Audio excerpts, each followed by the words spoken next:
He was invisible because he was everywhere. At any given time, 2 million trucks move across the United States, across the parched plains of West Texas, along the mountain corridors of Utah, along the nighttime stretches of Interstate 10, where the only light comes from the amber taillights of other trucks passing in the darkness. Somewhere in this mass of ordinary commerce and traffic, from roughly 1975 until the night of April 1st, 1990, something else was moving. It used the same highways. It ate at the same diners. It paid for gas with a company card and chatted pleasantly with waitresses, fellow drivers, and way station employees. He killed women, perhaps more than 50. He did it more or less continuously for 15 years, and no one noticed either. Douglas Scott Zyskowski, 26, and Patricia Candace Walsh, 24, Seattle, Washington, 1989. Patricia Walsh and Douglas Zyskowski were members of the Everyday Evangelical Church in Seattle. Brother Walsh described her as outgoing and free-spirited. In November 1989, Patricia and Douglas Zyskowski hitchhiked from Seattle, Washington, to a religious convention in Georgia. According to Brother Walsh, the couple left Seattle without papers. Brother Walsh claimed he was unaware of her plans until she called him from Georgia in December 1989. Shortly after picking up the couple, he murdered Zyskowski. His body was discovered on January 21, 1990, on the side of Interstate 10 in Sutton County, Texas. He was beaten and shot 3 times in the head. After killing Zyskowski, he held Walsh captive in his truck for over a week, raping and torturing her, and then killing her. On October 26, 1990, deer hunters discovered Walsh's remains in a secluded mountain area.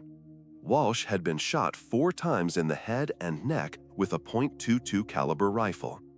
Evidence suggests the killer shot her on the spot and laid her down with her braided hair hanging over her shoulder. No clothing, jewelry, or personal belongings were found at the crime scene. Zyskowski's parents set out to find their son and continued their search until his body was identified in 1992. The process of identifying Zyskowski's body was delayed because the missing person's information was incorrectly entered into the computer. Because of this, he could not be identified when his body was found. In June 2003, Walsh was identified through dental records and DNA testing. Her body was returned to King County, Washington, to be buried with her husband. Shanna Holtz, 18, 1989. Not all of them died. 18-year-old Shanna Holtz was abducted sometime in late 1989, shortly after the murder of Candace Walsh. She was held in the sleeper cab of a truck for 2 weeks.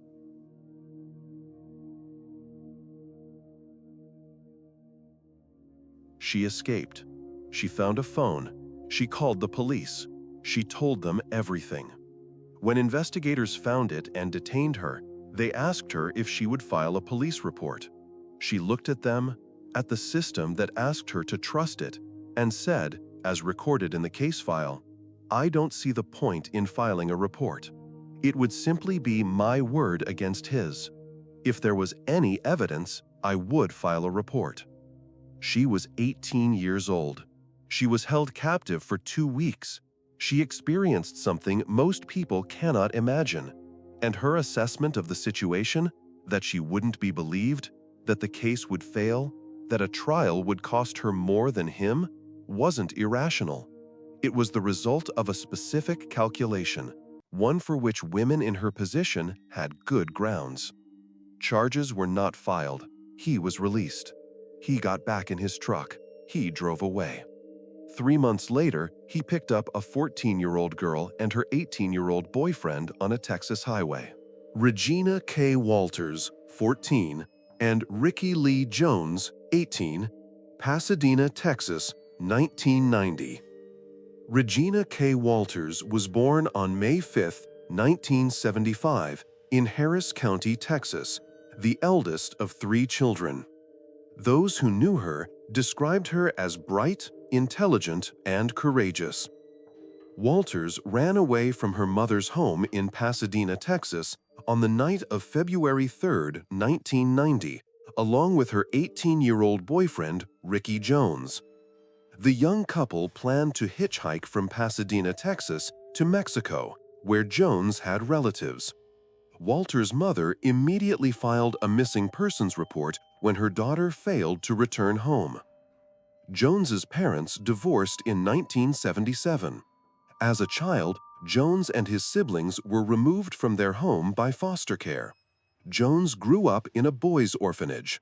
Throughout his life, Jones repeatedly came to the attention of law enforcement. Jones later moved to Texas, settling in Jacinto City in 1990. Jones became concerned when he learned that Walters was only 14 years old. He was already serving probation for carjacking, and if he were caught with a 14-year-old girl, he would likely go to prison. However, Walters refused to let Jones leave without her and insisted on going with him. They then decided to hitchhike to Mexico, where they could be together. Along the way, they met a truck driver and tried to persuade him to give them a ride. He had worked as a truck driver for many years and often traveled across the country, committing crimes.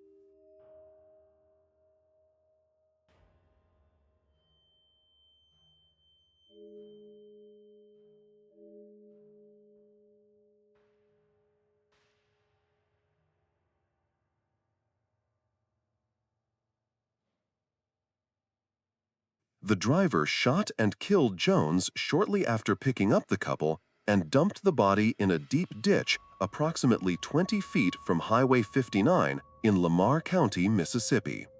After killing Jones, he sexually tortured Walters in the sleeper compartment of his truck for several weeks, taking photographs. In early March 1990, the truck stopped at a barn near Interstate 70 in Bond County, Illinois, where he took several photographs of Walters, naked and clothed, inside and outside the structure. During this time, Walters was forced to change clothes and pose for additional photographs.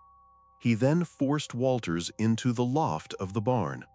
He then strangled her with a noose he fashioned from a wooden beam and plant wire. He wrapped the noose around her neck 16 times, nearly decapitating her. He then left Walters' naked body in the attic of the barn with a noose around her neck. He later looked through a notebook Walters had taken with her on the trip. It contained the phone numbers of several of her family members and friends. Police suspected that the skeleton found in Texas might have belonged to Walters, but a comparison of photographs of Walters and the skeleton's teeth revealed a discrepancy. The Walters case was soon closed, and authorities had no leads for several months. Walters' body was discovered on September 29, 1990, by a man checking the hayloft of the barn where Rhoades had left her. The man owned the barn and was planning to inspect it one last time before burning it, as it was old and falling into disrepair. He stumbled upon Walters' body while climbing into the hayloft of the barn. He quickly reported his discovery to authorities. In October 1990, a connection was established between Walters and a then unidentified woman found in a barn in Bond County, Illinois. She was 14 years old and had run away from home less than 30 days before her death. He was standing on the shoulder of Interstate 10 near Casa Grande, Arizona, at approximately 3:14 a.m. His hazard lights were on. That's why Trooper Mike Miller of the Arizona Highway Patrol had pulled over.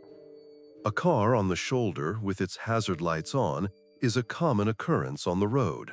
A breakdown, perhaps, medical attention. Trooper Miller had seen hundreds of such situations. He approached the cab and knocked on the window. The driver rolled it down. Miller heard something, not from the cab, from behind the curtain. A sound that wasn't typical of a breakdown, a sound human, desperate and unmistakable. He drew his gun. Behind the curtain, a woman, naked and handcuffed, screaming. She was alive. She had been there for an unknown amount of time. She was screaming because someone had finally arrived. The driver, calm, polite, with the familiar ease of someone accustomed to easily passing checkpoints, tried to explain the situation. He was carrying a loaded firearm, which he surrendered without apparent hesitation. He was placed in a patrol car. He nearly escaped. He tried to uncuff his hands with alarming calm until Miller apprehended him. And then he sat in the back seat of the patrol car, while headlights flashed by and the desert remained silent, and waited. A search warrant for his home yielded photographs, Candace Walsh, Regina K. Walters, a systematic, organized visual archive of what he had done, not hidden, not destroyed, but preserved. Detective Rick Barnhart began the work of connecting the dots. He created a wall of maps, dates, and missing persons reports, clustered along the major freight highways of the American South and West. The scene that unfolded before us was staggering in its scale and duration. 15 years, 100,000 miles a year. Women disappeared in droves along the routes he traveled. His name was Robert Ben Rhoades. He was 44 years old when Officer Miller knocked on the cab door. He had a son. He had been married 3 times. He had once wanted to be a police officer. By his own account, he had been doing it for 15 years. He was born on November 22, 1945, in Council Bluffs, Iowa, a mid-sized city across the Missouri River from Omaha, Nebraska, whose most striking features are its flatness and ordinariness. The post-war American Midwest. Brick houses, quiet streets, high school football on Friday nights, church on Sunday mornings. His father was a soldier, and he spent most of his early childhood in West Germany. His mother raised him alone in those years, a fairly common occurrence in post-war America, and unremarkable in no way. When his father finally returned, the family came together as expected. His father got a job as a firefighter. They had a house. On the surface, he was an ordinary boy. He played football. He was on the wrestling team. He sang in the choir and belonged to a French club. He had friends. He went to school. The adults around him, if any of them were asked to describe him, would have said ordinary, maybe a little quiet, no big deal. Silence in people is the last thing anyone thinks about. He was 16 when he was first arrested in 1961 for damaging a car, 17 when he was arrested again for fighting in a public place. In 1964, the year he graduated from Thomas Jefferson High School in Council Bluffs, 2 events occurred that, in retrospect, became the twin loops around which everything else revolved. First, he enlisted in the U.S. Marine Corps. He was 18. In those days, this was a step that carried a certain weight, a young man going to serve, to prove himself, to achieve something. In his own words later, he was drawn to structure, to systems of power and control. The military offered him a ladder to climb, a set of rules to follow, a world where power had clear and recognizable forms. The second event of 1964 was his father's arrest. His father, a soldier, a firefighter, a man who was absent for most of his childhood and then returned to be the family's rock, was arrested for molesting a 12-year-old girl. The charge was child molestation. A trial was scheduled. His father, rather than face trial, committed suicide while awaiting sentencing. He was 18 when it happened. He was wearing a Marine Corps uniform. There is no record of his reaction, no record of what he said or did in the days that followed. Biographical records simply skip over it, as all biographical records skip over what is hardest to document, the internal events, the ones that leave no trace. What is documented? That same year, he was dishonorably discharged from the Marine Corps for participating in a robbery. The specific circumstances of the robbery are not part of the public record. The result is clear. A dishonorable discharge closes doors. It closed his doors. He tried college, dropped out. He applied to work in law enforcement, an aspiration that, given what came later, has a particular retroactive chill. He wanted to carry a badge. He wanted to be the one with authority over others, the one who decided who got stopped and who kept moving. He was rejected because of his dishonorable discharge. The system that had trained him in discipline and hierarchy had also, by a technicality of his own making, locked him out of its ranks permanently. He would never hold the kind of official authority he had sought.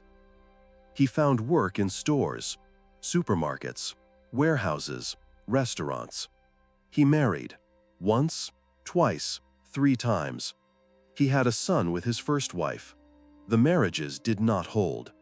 His third wife, Deborah, would later describe a relationship characterized by verbal, physical, and sexual abuse, a dynamic that had, by the 1980s, extended beyond the marriage into the wider world of organized BDSM communities, where he sought out and exploited women who were in positions of vulnerability. Eventually, he became a long-haul trucker, and the country opened up in front of him like a wound. The American legal system is built around jurisdictions, and Robert Ben Rhoades spent 15 years navigating them. Therefore, his prosecution presented a jurisdictional conundrum. Which state had jurisdiction over which murders? Who bore the costs? And how to avoid having the victims' families testify multiple times in different courtrooms.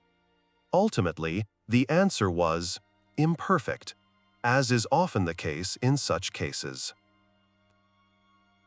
Illinois, 1994. The murder of Regina K. Walters was tried in Illinois, where her body had been found.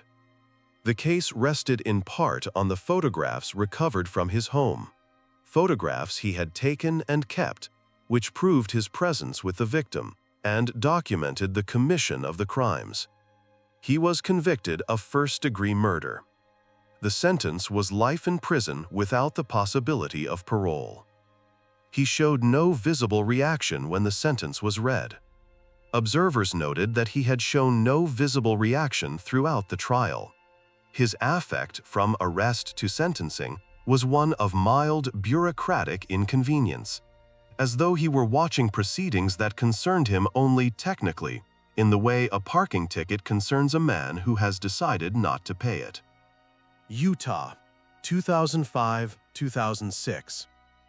In 2005, Rhoades was extradited to Utah to stand trial for the murders of Candace Walsh and Douglas Zyskowski, whose remains were found in that state and Texas, respectively. The families of both victims were asked whether they wanted to continue the trial. They had already testified. They had already sat in courtrooms and listened to descriptions of what happened to their loved ones. They were asked to do it again, in a different state, in a different courtroom. They were asked to do it again, in a different courtroom. They refused. The charges were dropped in 2006 at the family's request, so they would not have to testify twice in 2 different jurisdictions. Rhoades was returned to Illinois. It's worth pausing here to consider what this decision meant. The families of the murder victims decided not to prosecute because the emotional cost of a trial was beyond their means. The system had already taken the worst from them. Now the system was asking them to relive it on a schedule the courts chose. They refused. They had every right to do so. They were exhausted. Texas, 2005-2008. Texas extradited him to face charges in the murders of Regina K. Walters and Ricky Lee Jones, Texas had the death penalty, which Illinois did not use in this case. The prospect of execution gave the prosecution leverage. Rhoades accepted a plea bargain. He pleaded guilty to aggravated multiple murder. In exchange for his guilty plea, the death penalty was waived. He received a second life sentence, to be served concurrently with the first. He will never be eligible for parole. He will never be released from prison. The death penalty was decided not by a jury, but through negotiations. His life in exchange for a confession. He confessed. Menard Correctional Center, Chester, Illinois, present.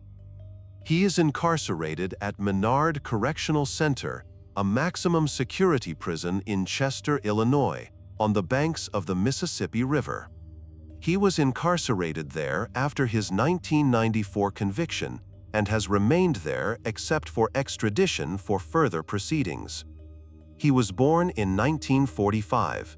At the time of this writing, he is in his 70s. He will not leave Menard except in a box. There is no mechanism by which he could be released. 2 life sentences, both without parole, represent the most accurate assessment the legal system has of who he is and what should be done with him. For years, he has given interviews, been approached by journalists and crime researchers with an incessant human desire to understand him. In these conversations, he has offered nothing that would significantly shed light on his inner motives or the reasons for his actions. He speaks as he always does, cautiously, unhurriedly, offering just enough to appear cooperative, but revealing nothing substantive. Roughly 50 victims, those whose identities have never been established, whose disappearances are documented in district court records in a dozen states, have never received justice.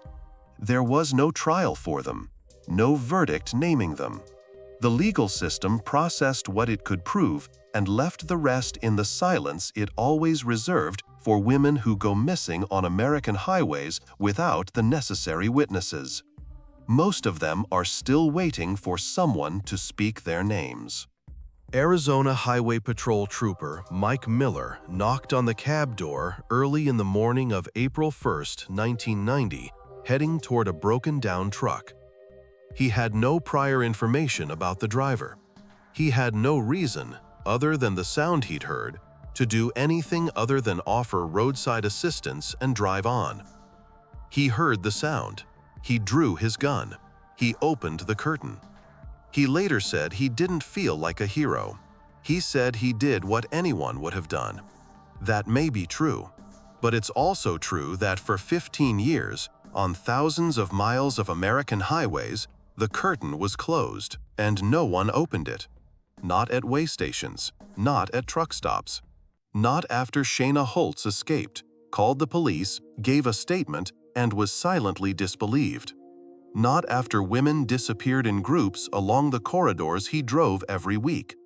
A highway patrolman working the night shift in the Arizona desert accidentally stopped, accidentally heard something, accidentally opened a curtain. That's what ended it. Not a system, not a multi-agency task force, not a pattern recognized in time to matter. One cop, one stopped truck, one woman, still alive and screaming on the other side of a curtain no one had opened in 15 years. The road continues. Trucks move through the night. Curtains remain closed. His name was Robert Ben Rhoades. He was born in Council Bluffs, Iowa. He will die in Chester, Illinois. And most of the women he killed will remain where he left them.